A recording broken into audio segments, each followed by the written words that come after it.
seized on by terrorists, in particular ISIS, because they are looking to make this into a war against Islam. Secondly, we know that Donald Trump's comments have been used online for recruitment of terrorists. The kinds of rhetoric and language that Mr. Trump has used is giving aid and comfort to our adversaries. Well, wait a minute, Hillary. Maybe you being a part of negotiations with the #1 state sponsor of terror, that being Iran, and giving them $150 billion, the right to spin their centrifuges, the right to partner with Vladimir Putin and build missile defense, build up their conventional forces. Oh, and the brilliance of 25 days notice before inspections, not any place, any time. Pretty despicable. And then I could add to that Libya and the disaster there. Then we can add to that your support of a man that was a former head of the Muslim Brotherhood in Egypt who once referred to Jews as descendants of apes and pigs. And we might want to talk about some other places in the world like Syria when you draw a red line in the sand and you don't follow up about it.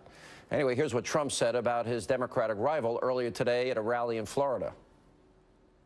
The President of the United States or my opponent, and both, won't even say the words radical Islamic terror.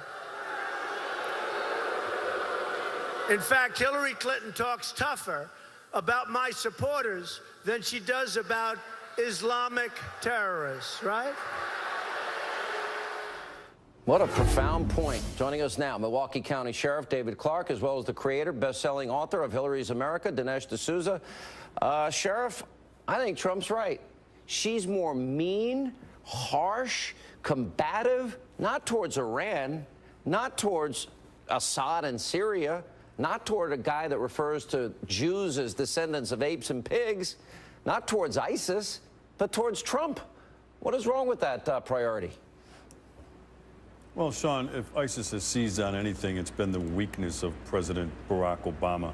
Look, Mrs. Bill Clinton and Barack Obama are sleepwalking through this war on terror. They have absolutely no sense of urgency. She keeps saying that we need to move slowly on this. Someone ought to give her a Red Bull because the wolf is at the door.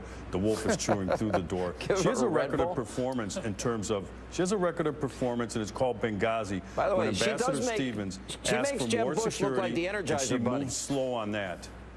She does make Jeb Bush look like the Energizer Bunny. There's no doubt. She's like, you know, low energy on steroids in a way.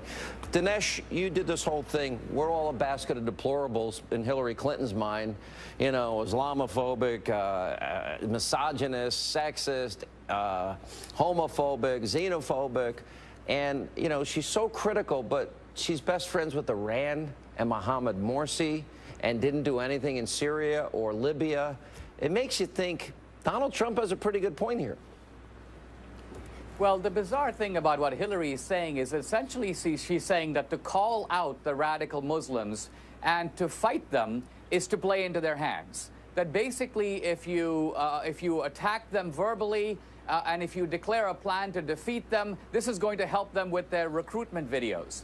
Essentially, Donald Trump has never said that most or all Muslims are terrorists, but what he is implying is a politically incorrect truth, which is that most terrorists are Muslims. This is true in America. It's true around the world. You're raising a good point. And yeah, you know what? The 9/11 Commission report said after the Khobar Towers, the embassy bombings in Kenya and Tanzania, after the first Trade Center bombing in the USS Cole, they concluded, Sheriff Clarke, they, radical Islamists, were at war with us. We weren't at war with them. Now, let's jump ahead. The next 9/11 happens because we now are at a pre-9/11 mentality because of Obama and Hillary. Are we going to refer to New York and New Jersey? Are we going to refer to San Bernardino and Chattanooga and Fort Hood and Orlando? And are we going to say, oh, they were at war with us and Hillary Clinton was worried about offending them? Well, Clinton and Obama plainly do not get it when it comes to the threat that we face here with radical Islamic terrorism. Donald Trump is right. He will have a strategy after listening to his military commanders, his national security people, and his homeland security people, and he will present a clear and coherent strategy to go after these individuals. Listen, but until then, here. we're going to have to get used to these attacks, unfortunately. It sounds like she's willing to kiss their ass and appease them. Doesn't that what it sounds like? Oh, please, I don't want to offend the terrorists. That's what it sounds like to me. Well, Sean, Clinton's strategy is to call the American people Islamophobes. That's her terror strategy, and to lecture us on how we need to be nicer to terrorists in order to appease them. So if we kiss their ass and suck up, they'll be nicer to us? If we give them $150 billion, the Iranians will like us? Dinesh? It's been a disastrous strategy. Sean, just listen to the absurdity of what Obama and Hillary are saying. Take this fellow Rahami in New York. He's pretty typical of Islamic terrorists in the sense that he's been a Muslim all his life. He sees what he is doing as an expression of his own piety.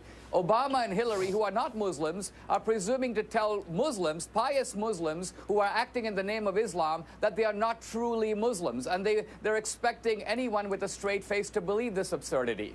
All right, let's kiss the ass of every radical Islamist, and let's not say a thing. Let's not offend them. And maybe if we give them $150 billion or give Mohammed Morsi F-16s and tanks and $1.5 billion in cash, maybe they'll be, if we're nicer to the Islamists, they'll be nicer to us. That is beyond naive. Guys, thank you. Coming up, Donald Trump.